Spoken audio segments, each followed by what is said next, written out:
The next thing we're going to work on is this $100 shed. We'll call it a $100 shed. That's what I paid for the pallet. I'm hoping that the rest of this is going to be free. We've got a bunch of junked up 4-foot wood. It's a bit of a mix, hardwood and softwood, but that's what we're going to burn this winter.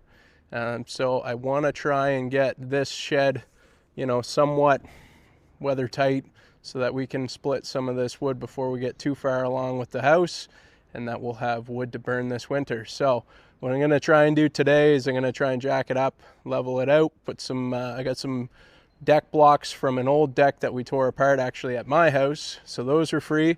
And then we're going to try and get started on the floor for that, which again is just old leftover deck boards that we actually took off of a job where we redecked a deck. So far we're just into it, the $100 for the side-by-side crate, and we're going to see if we can keep it at that. So let's get started.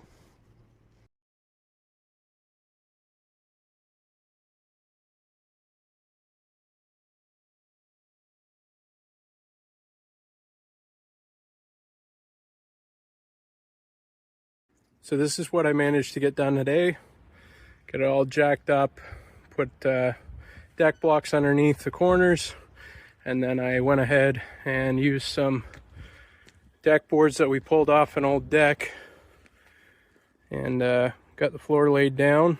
Now it's not perfect, they're old, they're reused, they're solid though.